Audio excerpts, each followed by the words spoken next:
Bonjour et bienvenue à ce 12h45 dont voici le sommaire.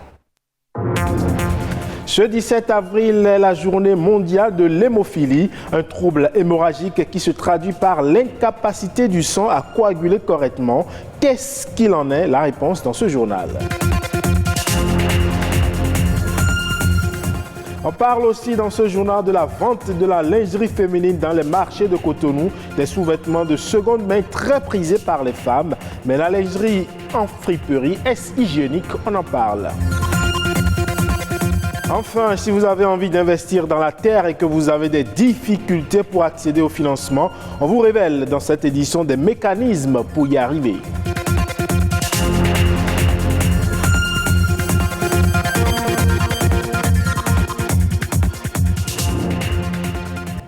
Merci à vous de nous préférer. Vous le savez, ce dimanche, la communauté chrétienne célèbre la plus importante fête du calendrier. Dans la religion chrétienne, Pâques correspond à la résurrection du Christ Jésus 3 jours après sa mort. Cette fête s'échelonne sur une semaine complète et succède au jeudi saint en mémoire de la Seine et au vendredi saint où Jésus-Christ est mort sur la croix.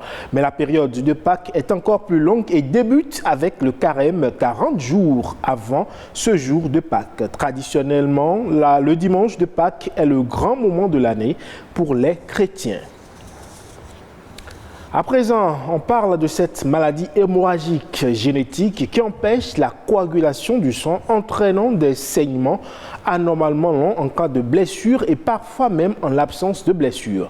Cette pathologie est appelée hémophilie. Elle est une mutation génétique qui entraîne le manque, voire même l'absence de protéines coagulantes, empêchant la formation d'un caillot assez solide pour arrêter l'hémorragie.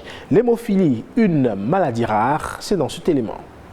C'est une maladie rare, très rare. Dans le monde, seulement une personne sur 1000 en souffre. L'hémophilie est une pathologie du sang héréditaire presque inconnue, mais pouvant être fatale. L'hémophilie est une maladie héréditaire caractérisée par un déficit congénital en facteur de coagulation 8, c'est-à-dire le facteur anti-hémophilique A ou le facteur 9, qu'on appelle encore facteur anti-hémophilique. Après une circoncision, chez un enfant hémophile, il y aura des saignements. Ou lorsque l'enfant tombe, on a souvent un enfant qui saigne de façon beaucoup plus prolongée. Plus souvent, les saignements surviennent au niveau des articulations. On parlera d'hématose en médecine. Ou au niveau des muscles, on parlera d'hématome. Le Bénin fait aujourd'hui partie des pays où l'on compte de plus en plus d'hémophiles. L'hémophilie, ce n'est pas que l'affaire de quelques médecins et de quelques parents. Et le nombre aujourd'hui au Bénin est estimé à plus de 1500 personnes atteintes. Ce sont des enfants fragiles. Quand vous les touchez, ils saignent. À n'importe quelle chose, ils saignent. Le facteur commun est l'écoulement sans arrêt du sang. Cependant, la maladie se manifeste de diverses manières. Cela diffère d'un patient à un autre. J'ai eu des problèmes au genou surtout. J'ai eu beaucoup de problèmes au genou. Vu que je suis artiste, souvent pour les scènes, je ne peux pas forcément faire le nombre d'heures que tout le monde. C'est une maladie avec laquelle je vis au quotidien. C'est un mal avec lequel je suis né, donc je fais avec. C'est un peu difficile quand tu es hémophile. Tu n'es pas comme les autres. Tu as un déficit déjà héréditaire. Donc tu essaies en fait de rentrer dans la masse, d'être normal, je vais dire. L'hémophilie ne se guérit pas, mais les traitements permettent de la contrôler, quand bien même il s'avère contraignant. Je prends mes plasmas souvent quand j'ai une petite douleur, mais il y a des traitements un peu plus rigoureux qu'il faudrait suivre. Donc c'est un peu difficile côté prise en charge parce que c'est d'énormes dépenses. Le jour où on m'a annoncé que mon enfant était hémophile, c'était comme si le ciel était tombé sur ma tête. On vous informe que votre enfant a une maladie, automatiquement on vous dit que le traitement n'existe pas au Bénin. Donc du coup, vous vous dites qu'un beau jour, vous avez des surprises désagréables. Mais pourquoi ne pas mener une bataille si les autres pays qui sont à côté bénéficient d'une certaine facilité pour faire mieux vivre ces personnes-là? Ça qui m'a motivé. Aujourd'hui, on peut dire que nous avons une lueur d'espoir au Bénin.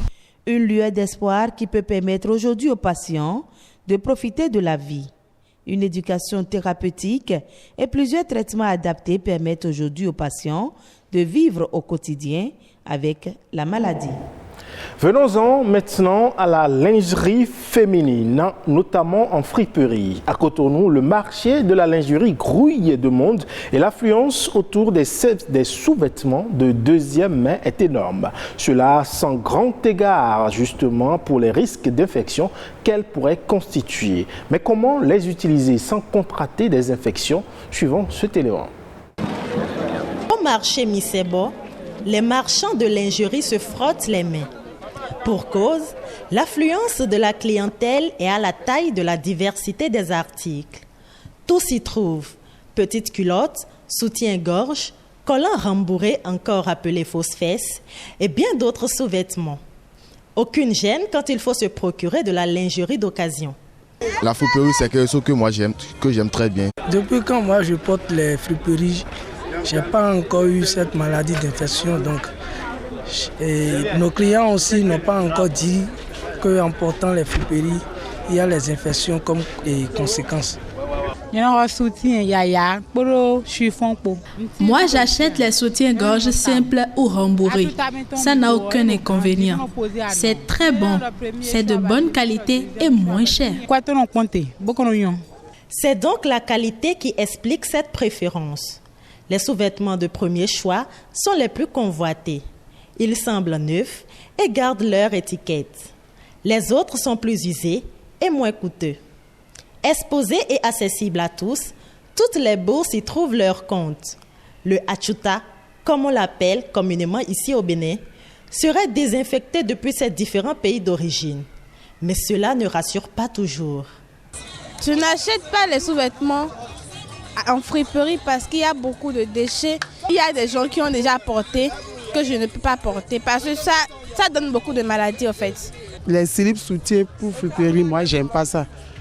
J'ai peur pour les maladies, c'est pour cela que je ne paye pas les slips de friperie. Si la lingerie est à choisir avec minutie, le achuta requiert plus d'attention. Selon les spécialistes, le mauvais conditionnement et la poussière pourraient le rendre nocif pour la peau. Déjà, lié aux caractéristiques de la lingerie elle-même, qu'elle soit neuve ou en friperie, on sait que les sous-vêtements en polyester avec des fibres synthétiques sont beaucoup plus pourvoyeuses en fait d'infections vaginales. Au niveau des soutiens, on peut avoir des mycoses et des infections au niveau de la peau aussi. Chez les hommes, on pourra avoir probablement plus d'infections cutanées. On peut avoir des mycoses par exemple au niveau de la verge, au niveau des testicules. La lingerie en friperie, c'est bon. Mais l'idéal est de s'abonner à la lingerie neuve pour éviter toute infection ou contamination. Et au Bénin et dans quelques autres pays africains, eh bien, les jeunes constituent une chaîne importante dans le domaine agricole. Mais très souvent, l'accès au financement et à la terre leur cause d'énormes difficultés. Quels sont donc les différents mécanismes pour permettre aux jeunes d'avoir accès au financement et à la terre? Des réponses ici avec un ingénieur agroéconomiste. Pour ce qui concerne l'accès au financement pour le secteur agricole, je dirais c'est une réalité seulement que ça varie d'un cas à un autre. Il y a 3 mécanismes d'accès au financement. Le tout premier, c'est beaucoup plus les subventions mises en place, soit par l'État, soit par le biais des projets-programmes qui sont pilotés par les partenaires au développement. Alors pour ce qui concerne ces subventions, c'est généralement soit sous forme de crédit équipement, de crédit intrant, de crédit semences et autres. Parfois même ça va jusqu'à de l'argent frais. Ça c'est le premier mécanisme de financement du secteur agricole.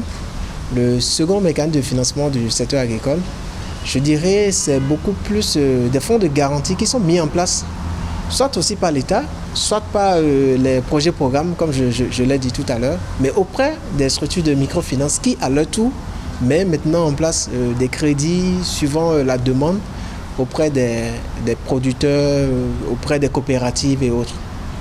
Le dernier cas, c'est des crédits qui sont négociés directement entre les producteurs et les structures de microfinance.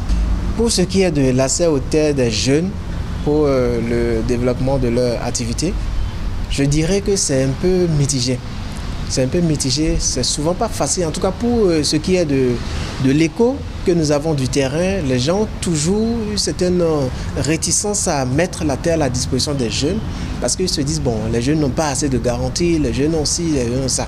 C'est vrai dans une certaine mesure, mais je crois qu'il va falloir qu'on dépasse ces préjugés, qu'on dépasse cette manière de voir les choses et qu'on fasse désormais confiance aux jeunes parce que qu'on le veuille ou non, les années à venir, c'est beaucoup plus eux qui sont les adultes de demain. Donc moi je préconise beaucoup plus qu'on puisse mettre en place un cadre, genre pour les encadrer un peu dans tout ce qui se fera puisque l'avenir doit se construire avec eux et non sans eux. Tous les acteurs qui interviennent dans le secteur agricole n'auront pas d'autre choix que de composer avec les jeunes. Donc l'accès à la terre pour ces jeunes doit être facilité pour que demain tout le monde puisse en jouir. Hors de nos frontières à présent, en République démocratique du Congo, un centre de réhabilitation des primates accueille une centaine de chimpanzés blessés par la guerre ou capturés par des braconniers. Reportage sur place de nos confrères de France 24. Nous sommes dans le parc national de Kahuzi-Biega, dans l'est de la République démocratique du Congo. 600 000 hectares de jungle situés entre deux volcans éteints. Parmi la faune qui y habite, de nombreuses espèces de primates.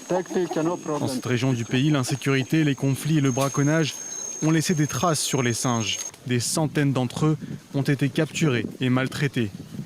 Les rescapés se retrouvent désormais ici, dans le centre de réhabilitation des primates de Luiro. Des vétérinaires s'occupent de soigner les chimpanzés, gorilles et bonobos arrachés des griffes des braconniers. On essaie de mettre tous les moyens en place pour voir comment est-ce que d'abord on peut sauver la vie de l'animal. S'il s'agit de cas de blessures, un cas grave pareil, on peut voir d'abord premièrement comment arrêter l'hémorragie et puis anesthésier l'animal et le tirer et puis l'amener dans sa cage toujours. Les primates consomment chacun 6 kg de nourriture par jour et les bébés sont nourris au biberon. Pour certains, le séjour ici est bénéfique, mais pour d'autres, les plaies et blessures sont trop importantes pour permettre une guérison complète. Les vétérinaires du centre font également état d'un manque de moyens. Il n'y a pas l'implication du gouvernement, disons à 100% dans la prise en charge du centre. Ce sont des efforts des personnes de bonne volonté qui essaient de voir comment protéger nos animaux qui sont très menacés. Plus d'une centaine de singes habitent dans le centre de Luiro, dans l'espoir d'un jour pouvoir les relâcher dans leur habitat naturel. Et c'est sur cet espoir que prend fin ce 12h45 que vous pouvez retrouver sur le site de l'ORTB, le www.ortb.bj. Merci pour votre aimable attention. À bientôt.